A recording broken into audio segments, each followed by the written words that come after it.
Saudara-saudara sidang jemaat yang kekasih dalam Tuhan Yesus Kristus, mari kita datang ke hadapan hadirat Tuhan. Kita menaikkan doa pribadi kita lewat saat teduh.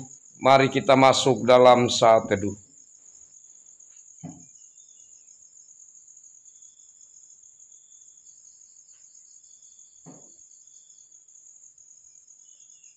Pertolongan kita, yaitu nama Allah yang telah menjadikan langit dan bumi dengan segala isinya, yang memelihara kesetiaannya sampai selama-lamanya, dan yang tidak pernah meninggalkan karya tangannya. Salam kasih karunia dan damai sejahtera dari Allah Bapa dan Tuhan Yesus Kristus dalam persekutuan Roh Kudus kiranya atas saudara-saudara. Amin. Amin.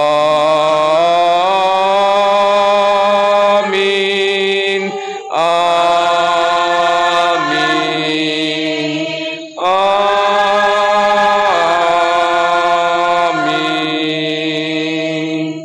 Silakan duduk.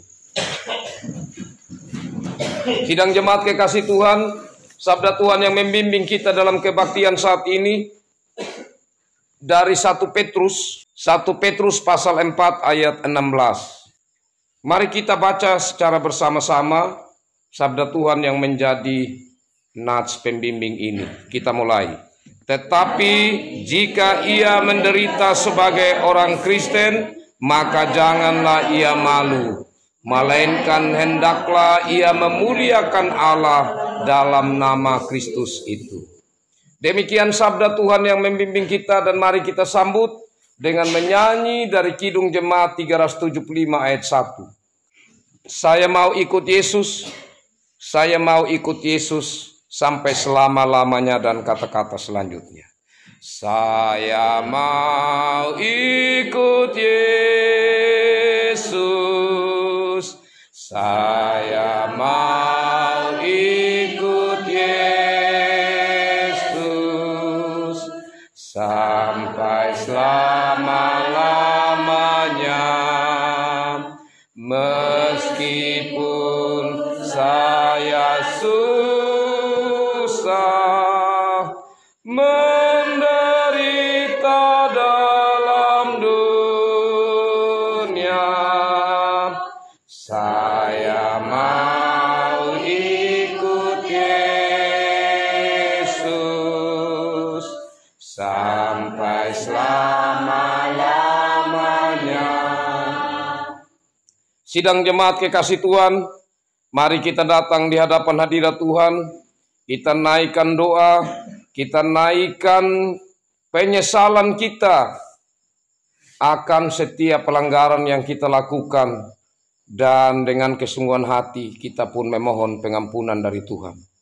Mari kita berdoa. Bapa kami yang di sorga, kami mengaku kepadamu bahwa kami tidak mendengarkan suaramu, melainkan selalu menurut suara hati kami sendiri. Kami selalu mencari kepentingan kami sendiri. Kami hidup acuh tak acuh. Kami melalaikan tanggung jawab kami terhadap sesama kami.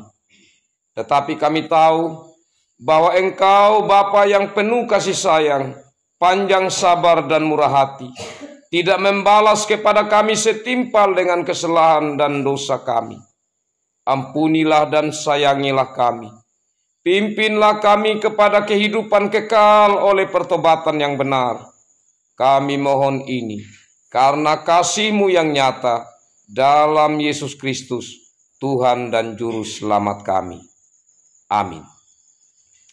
Mari kita bersama-sama menyanyi dari Kidung Jemaat 42 dalam bahasa Nukaka. Moirina mukima, Yehuna mukima, Moirina mukima nyama. Moirina mukima, Yehuna mukima, Morina mukima.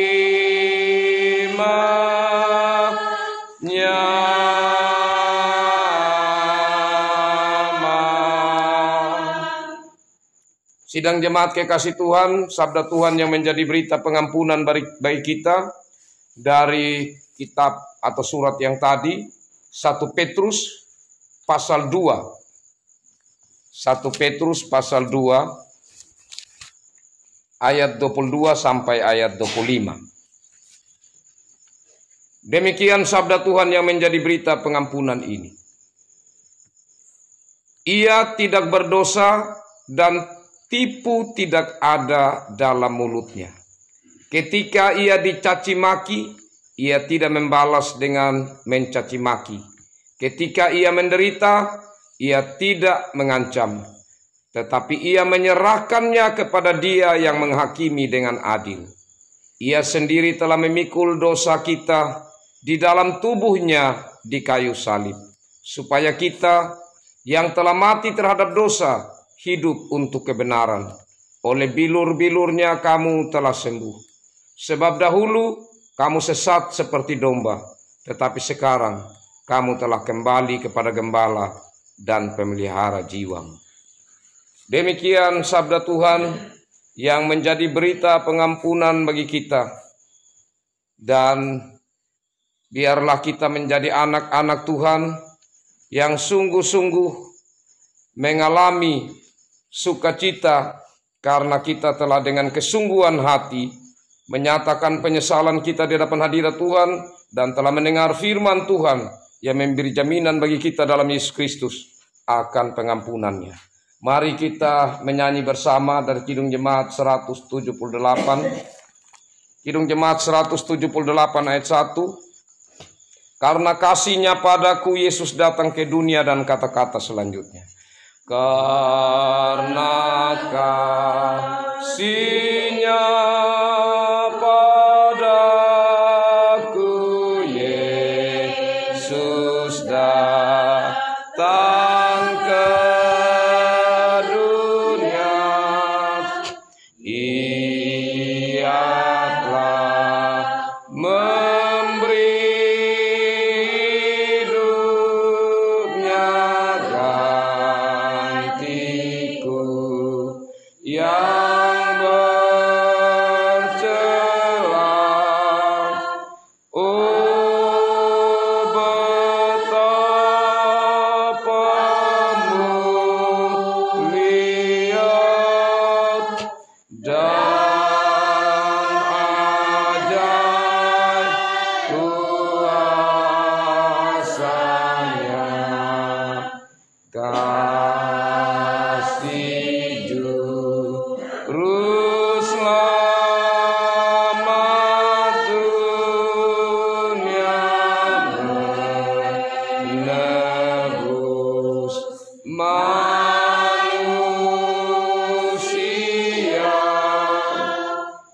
Sidang jemaat kekasih Tuhan, sabda Tuhan yang menjadi petunjuk hidup baru bagi kita dari Injil Matius pasal 11 ayat 28 sampai 30.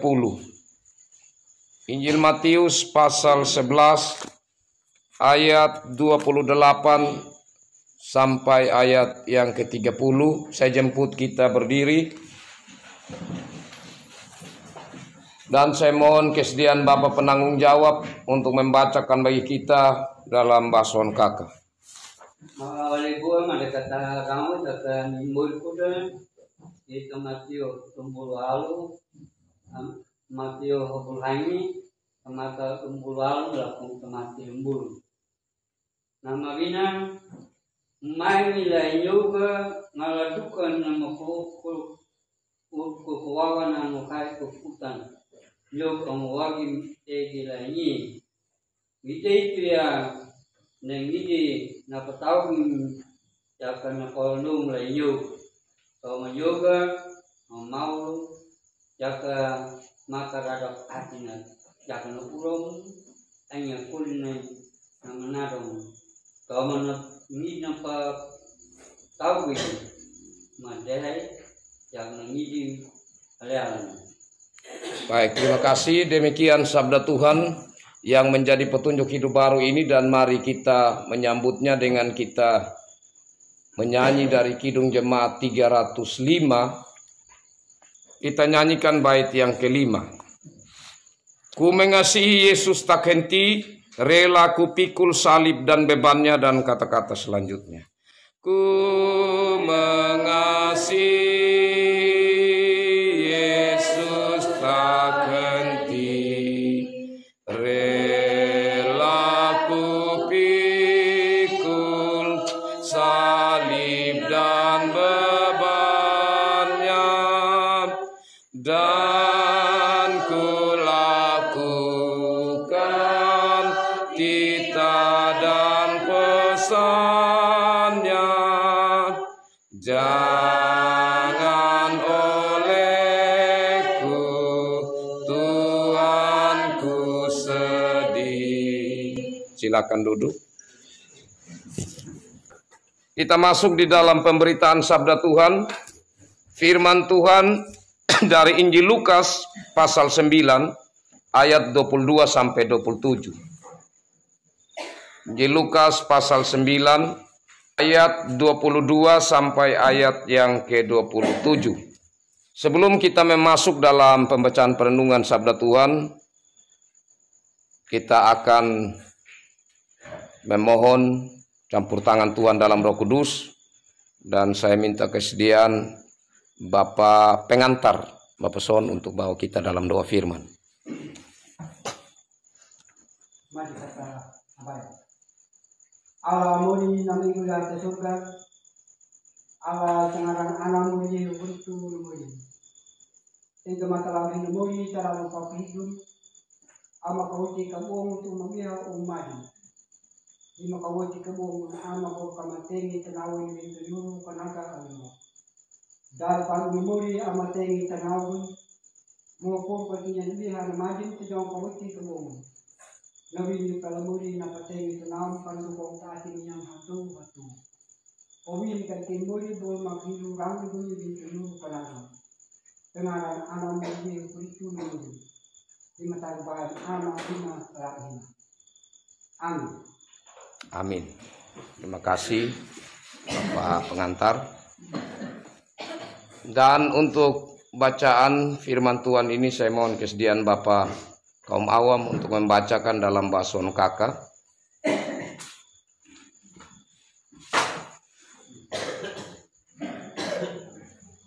Wina na winina na murid na paranguda talabina. Yehu na penevinya na lara mobila ni jaka na lara macin. Jaka na jurun akeri ya hiye. Yehu na pangalanya na penevin.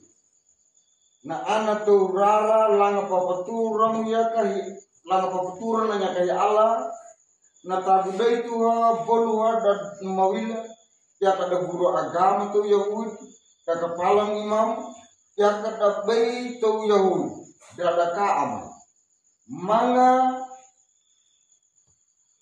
dah mati idi miak telar ketiluna na murid ban. Na penehi yehu tangal duka da tu dama ei. Na tau na mabuang pakeri. Na dengannya na buah wikin. Duna lak na koli padang mawila lakung hudu anamai. Na keri pangalaw. Tau na madai tu yan ay harikana. Jaka na dia wikin anamai. Agera kaya kena merobo na muriku na kadang anak keriu, engan na kulinya na murik maludu. Idingu atau no, nam patarunya na muriku na tapintan, engan na merobo na muriku. Da emang utu na ngatau taka, laka na kulikanya ngaladukan na pintan. Ada na kulikanya kana murik maludu. Gera kaya kena memakit engan. Ya karena winigu na anak tu rara enga maki dengan jalanan taral amin na anak tu rara enga aminnya bahal terlalu kuahan naman yaka na malaikat tamahari kutik giminya tajongai mi ya enya jama mati ada di neita kaya Allah anak paparea. Degiana nabi namuri. Baik, terima kasih Bapak Om Awam. Berbahagialah setiap orang dan kiranya termasuk saya dan Bapak Mama semua, saudara-saudara kekasih yang selalu rindu untuk mendengar firman Tuhan, bahkan membaca firman Tuhan, merenungkan dan juga melakukan firman Tuhan dalam hidup kita. Shalom. Shalom. Kekasih-kekasih Tuhan, Yesus menyampaikan kepada para murid suatu kebenaran yang mana murid-murid tentu belum memahami secara mendalam. Kebenarannya apa? Kebenarannya bahwa anak manusia nanti akan mengalami penolakan. Bahkan pemimpin-pemimpin agama Yahudi akan menyalibkan dia. Dan anak manusia itu akan mati. Tetapi pada hari yang ketiga bangkit. Apa yang disampaikan Yesus ini sebagai sebuah kebenaran, sebagai sebuah pernyataan yang telah sekian lama menjadi nubuatan, menjadi suatu perjanjian yang disampaikan dan dinantikan oleh bangsa Israel. Murid-murid mereka belum terlalu paham. Kenapa belum terlalu paham? Karena waktu itu mereka melihat Yesus itu sebagai seorang guru besar, orang yang luar biasa, berhikmat sekali. Tetapi untuk menerima Yesus sebagai Allah, itu satu hal yang belum begitu kuat dalam diri mereka. Saat kalau kita perhatikan di perikop sebelumnya, pengakuan Petrus tentang siapa Yesus. Itu Petrus pun menyampaikan hal itu. Itu pastilah karena dorongan Roh Kudus. Tetapi kan kita ingat bagaimana sejarah perjalanan Petrus. Terlebih khususnya saat Yesus dibawa untuk diadili. Dia masih lihat-lihat dari jauh, bahkan sampai ada penyengkalan yang dia lakukan. Tetapi prinsip ini penting sekali. Atau suatu janji yang Allah ucapkan untuk bagaimana kemudian dari keturunan Hawa akan lahir seorang juru selamat yang akan meremukkan kepala ular atau kuasa ular itu. Itu memang harus mereka dengar dan yakini. Dan pada akhirnya yang mereka percaya. Setelah peristiwa Yesus naik ke sorga, setelah peristiwa Yesus mencurahkan Roh Kudus, mereka dipenuhi Roh Kudus. Di situ mereka akhirnya menjadi yakin bahwa Yesus yang selama itu mereka ikuti adalah benar-benar Mesias, adalah benar-benar juru selamat. Nah, hal itu juga mengingatkan kepada mereka kemudian tentang panggilan Yesus. Dengan ada syarat-syarat yang disampaikan untuk mengikuti Dia. Kalau kita perhatikan di sini kekasih-kekasih Tuhan,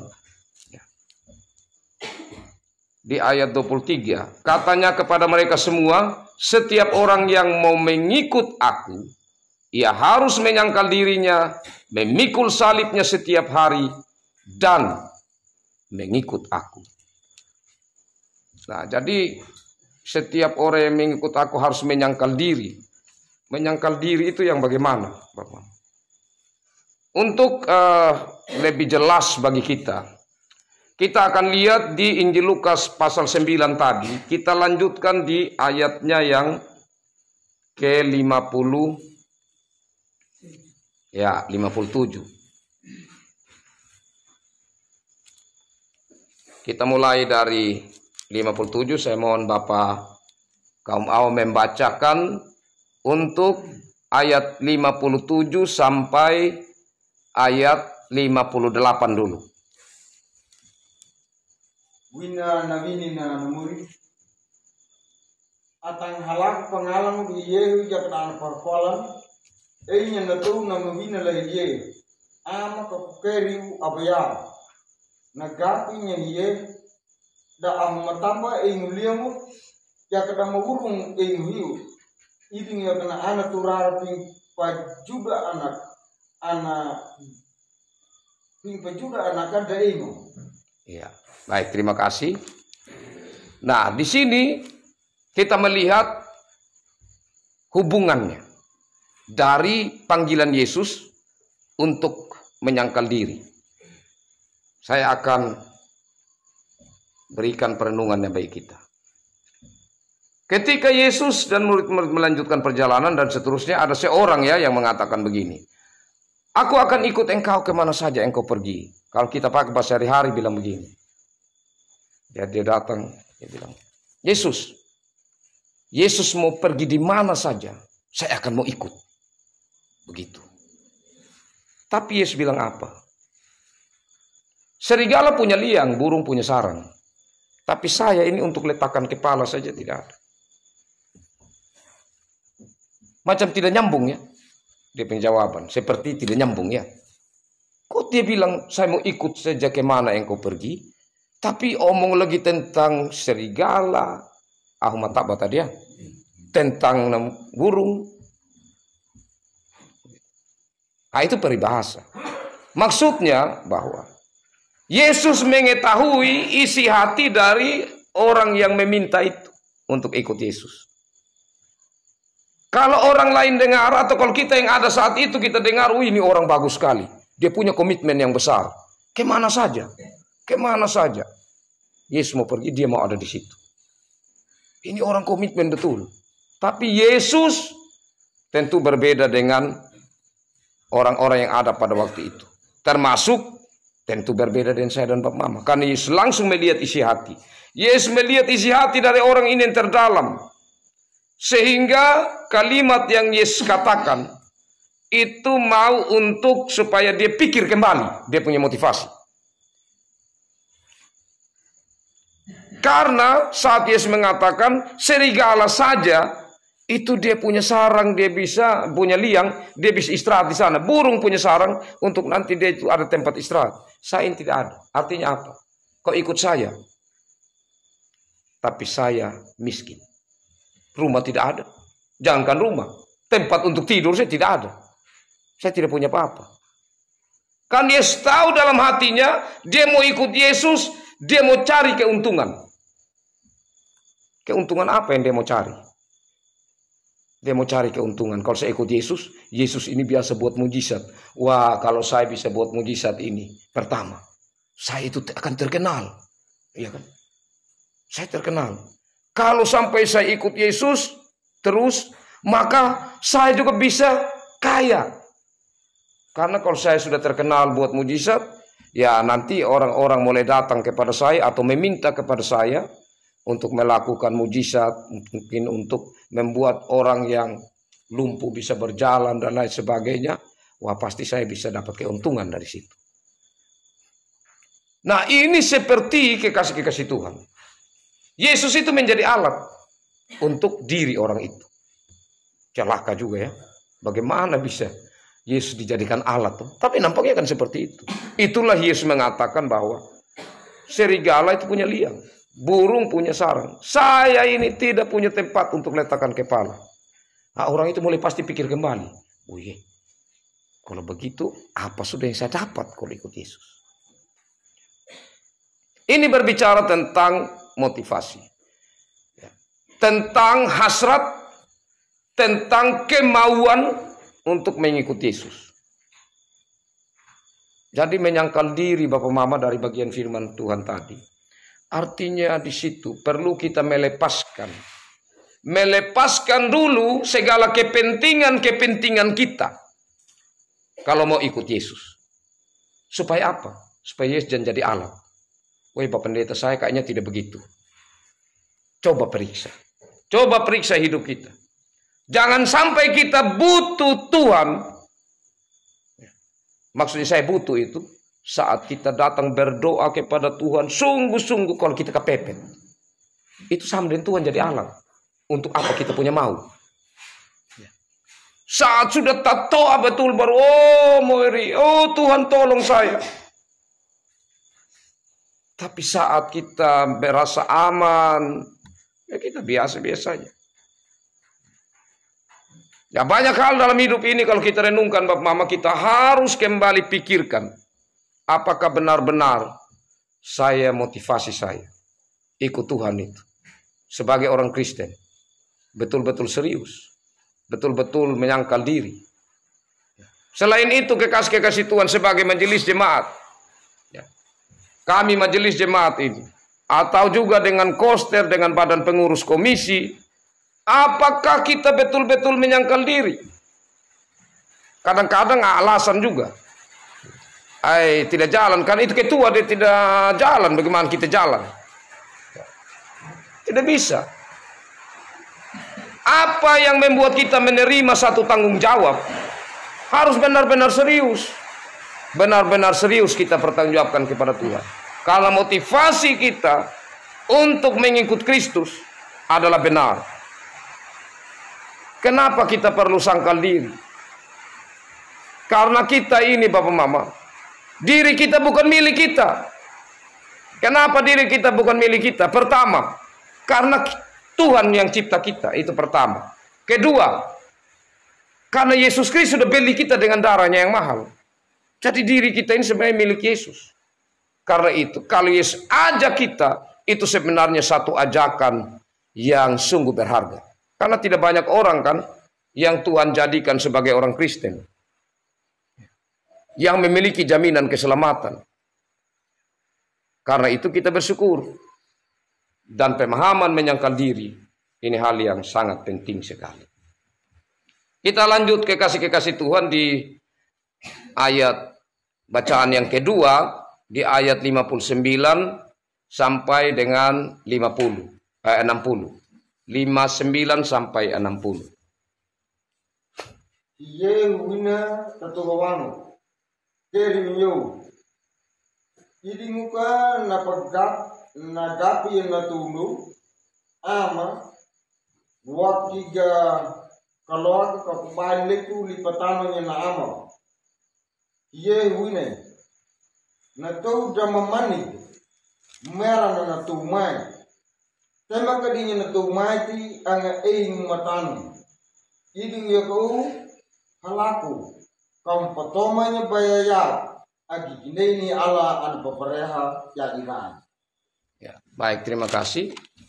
Nah, ini kita lihat di bagian pertama bacaan kita tadi. Setelah syaratnya itu menyangkal diri, syarat yang kedua itu pikul salib setiap hari. Ya kan? Di pasal 9 ayat 23 itu. Jadi setelah menyangkal diri, pikul salib setiap hari. Nah, kita lihat kasus dari orang yang tadi Tuhan Yesus ajak. Jadi kalau yang pertama tadi dia sendiri yang tawar diri. Saya mau ikut kemana saja. Nah, tapi komitmennya tidak benar. Tapi yang kedua ini dia diajak oleh Yesus. Ikut aku. Tapi dia bilang apa? Oh, tunggu dulu. Saya mau pergi kubur dulu saya punya bapak yang mati. Tapi Yesus bilang apa? Biarkan orang mati menguburkan orang mati. Wah, ini kalau tadi agak kurang nyambung kelihatannya. Kalau yang bagian pertama. Kalau yang kedua ini macam kasar. Jadi contohnya ada pendeta begitu ya, macam saya lah begitu. Contohnya minta maaf ya, contoh aja. Sama Okta ini masih marapu. Begitu. Terus saya langsung ajak sama Okta.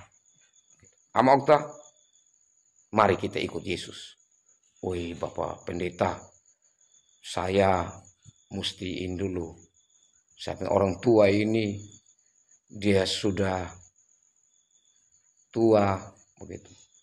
Ini mungkin tinggal tunggu waktu untuk dia meninggal.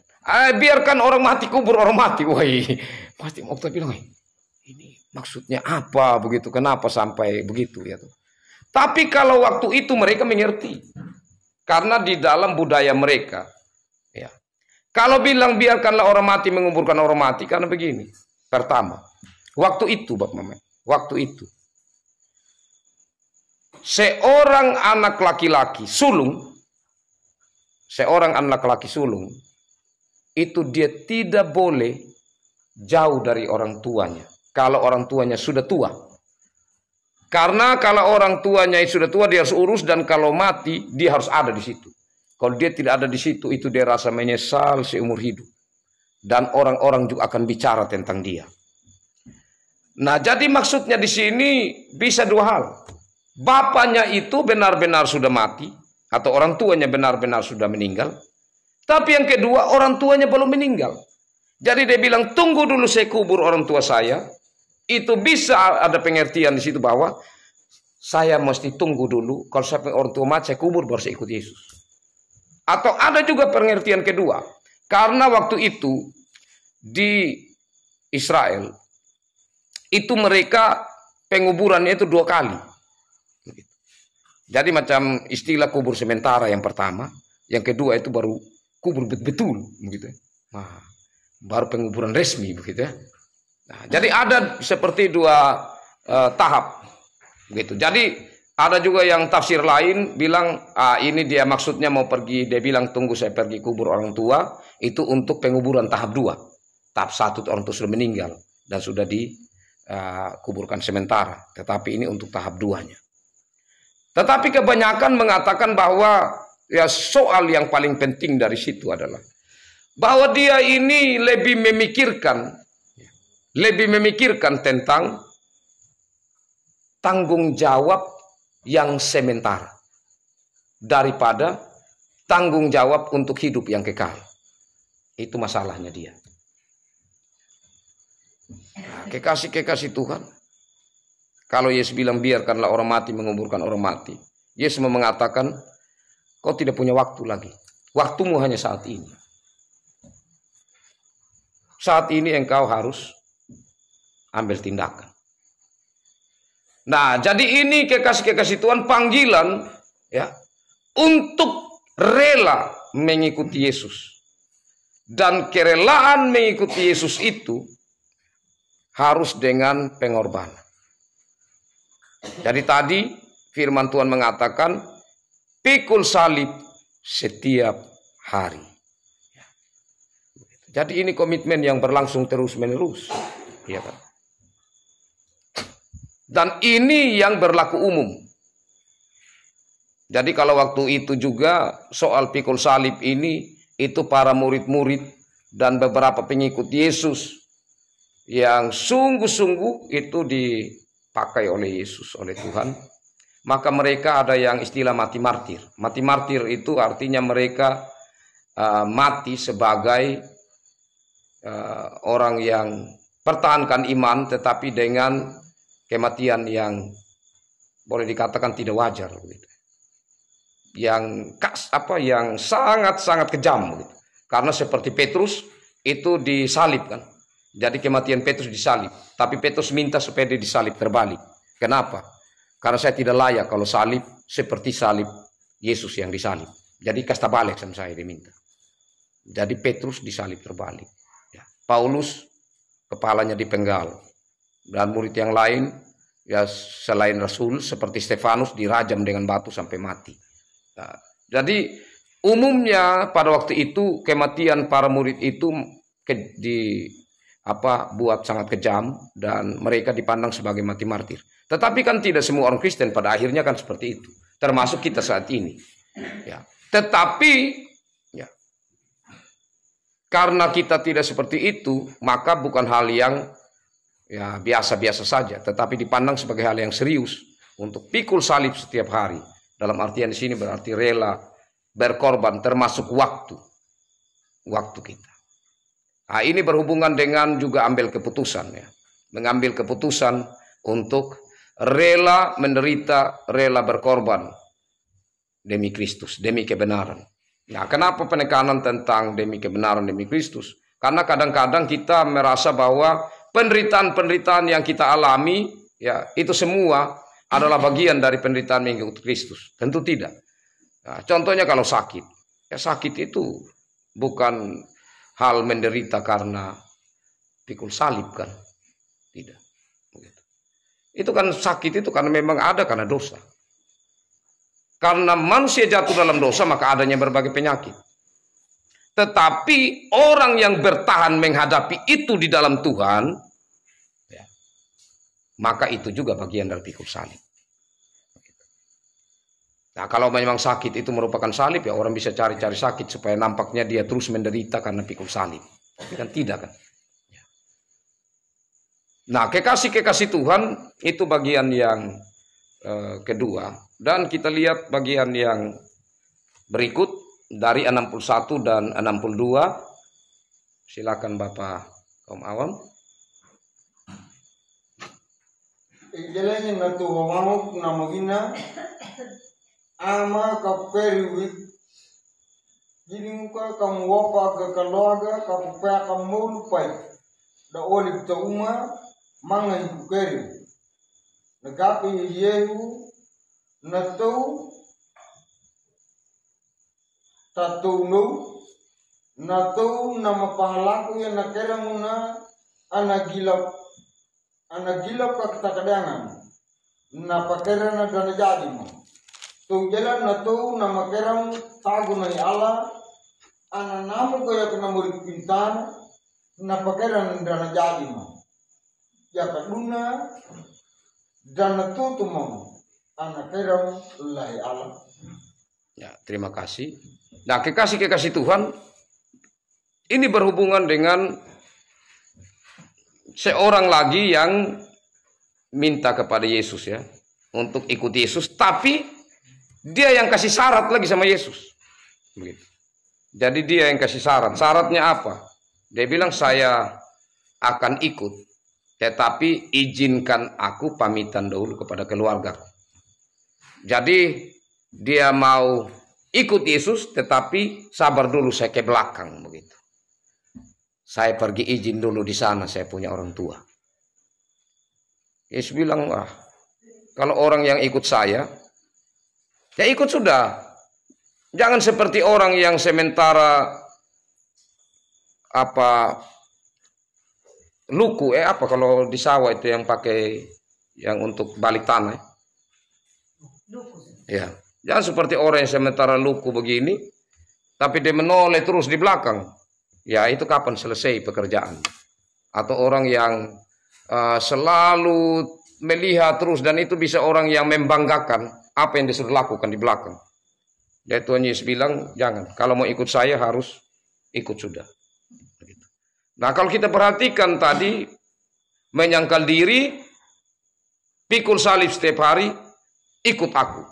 Kata ikut aku di sini, Bapak Mama, ini keputusan yang sangat penting. Yang Yesus maksudkan bahwa ikut Yesus harus jangan setengah-setengah. Serius sudah. Ikuti sepenuh hati, sepenuh hati. Jangan lagi saya ikut Yesus tapi syaratnya harus ya ini setengah, saya punya pekerjaan untuk Tuhan. Setengahnya bukan. Ya, tapi kan kita juga punya pekerjaan. Bagaimana mau ikut Yesus secara sepenuh hati? Ya, di sini Tuhan Yesus tidak minta untuk sepenuh pekerjaan kita kan. Sepenuh hati di sini berarti benar-benar dari hati kita ikut Yesus. Ya. Benar-benar dari hati. Secara total. Ya, jadi jangan sebentar kalau sakit mulai menyautung lagi. Atau kalau ada yang menyautung di sana, kita ikut lagi di situ dan kita punya hati lagi dia setengah lagi ada di situ. Nah, itu yang setengah hati. Yang tidak betul-betul kalau sudah ambil komitmen itu sudah jangan lagi balik ke belakang. Nah, jadi ikut Yesus itu perlu untuk sepenuh hati. Nah, kekasih-kekasih Tuhan, apa yang Yesus katakan di dalam bagian-bagian ini dalam syarat mengikuti Yesus sebenarnya Yesus mau sampaikan tentang ketaatan. Itu kesimpulannya. Kenapa ketaatan Bapak Mama kekasih Tuhan? Karena manusia pertama ya, jatuh dalam dosa, Adam dan Hawa, karena tidak taat. Tapi memang saya tidak taat kok, itu macam sulit. Tidak sulit. Kok ini pohon banyak sekali di taman itu. Dan taman ini Bapak Mama jangan pikir macam ini taman yang dekat rumahnya kita yang saya potong. Ini luasnya itu taman. Kalau kita lihat di peta, ada sungai Tigris, sungai Efrat, Gihon, Pison, ya. Itu dia luas sekali. Ya, daerah seperti kalau kita mau bilang Sumba, luas seperti Sumba itu. Itu yang dibilang di Alkitab taman. Pohon-pohon begitu banyak. Dan hanya 2 pohon saja yang ditempatkan di taman yang dilarang. Terkhususnya 1 pohon. Jadi ada pohon kehidupan, ada pohon pengetahuan tentang yang baik dan yang jahat. Dan yang paling dilarang itu adalah pohon pengetahuan yang baik dan yang jahat. Itu apa dia punya sulit? Kalau saya saat ini saya taruh di meja di sini 1000 buah. Ada buah apel, ada buah tomat, ada buah kedondong, ada buah mangga dan lain sebagainya. Tapi saya taruh ada 2 buah di antara itu. Saya taruh di tengah-tengah. Saya bilang sama Bapak Mama, yang ini racun, jangan makan. Ya saya yakin Bapak Mama rasa, kok hanya 2 itu saja buat apa? Banyak ini saya ambil yang lain tuh. Tapi kenapa pilih itu yang 2? Sebenarnya itu syarat tidak berat yang Tuhan kasih kan? Tidak berat. Hanya Tuhan mau manusia taat atau tidak. Tapi manusia memilih tidak taat kepada Tuhan. Dan itu terjadi sampai saat ini. Nah, di saat Yesus memberikan syarat-syarat mengikuti dia, sebenarnya di sini Yesus mau mengatakan bahwa apa yang Tuhan minta untuk taat, sebenarnya saya sendiri sudah lakukan. Yesus mau katakan begitu. Kenapa? Karena sebelum ayat itu dia suka tahu memang bahwa nanti saya ditolak dan lain sebagainya. Tetapi kenapa saya tetap setia sampai mati? Karena apa? Karena saya taat kepada Bapa. Jadi ketidaktaatan Adam dan Hawa membuat semua manusia jatuh dalam dosa. Tetapi dalam Yesus Kristus, Yesus menunjukkan ketaatan itu. Bahkan ketaatan yang ditunjukkan Yesus sampai apa Bapak? Sampai ia sendiri dipermalukan. Saat Adam dan Hawa jatuh dalam dosa, mereka melihat diri mereka masing-masing telanjang. Apa yang mereka rasa? Malu kan? Malu. Tapi malu itu sudah diambil Yesus saat Yesus ditelanjangi sampai disalib. Itu kan Yesus dipertontonkan di depan orang banyak. Hanya pakai cawat saja. Yesus ditelanjangi kan. Supaya apa? Supaya malu yang telah kita rasakan. Ya. Bahkan yang paling tinggi dari itu adalah maut. Supaya kita tidak dapatkan lagi. Karena Yesus sudah ambil itu. Yesus mau ajak kita. Sebenarnya tidak terlalu ada yang sulit. Wah berat ini. Apalagi sudah omong syarat ikut Yesus ini tidak gampang. Tidak. Nas pembimbing bilang tadi kuk itu ringan. Beban itu ringan. Tidak berat. Karena apa yang berat itu Yesus sudah ambil. Yesus sudah ambil yang berat itu. Tinggal sekarang apa yang saya dan Bapak Mama harus lakukan. Nah jadi sebenarnya ini panggilan untuk bagaimana kita secara serius. Ingat Bapak Mama, pertama komitmen betul ya. Ikut Yesus itu komitmen. Yang kedua mengikuti Yesus itu kita rela. Rela berkorban juga. Rela menderita sebagai orang Kristen. Rela. Yang ketiga, supaya kita sepenuh hati mengikuti Yesus dan melayani Tuhan. Tuhan memberkati firman-Nya dan memberkati kita semua. Amin.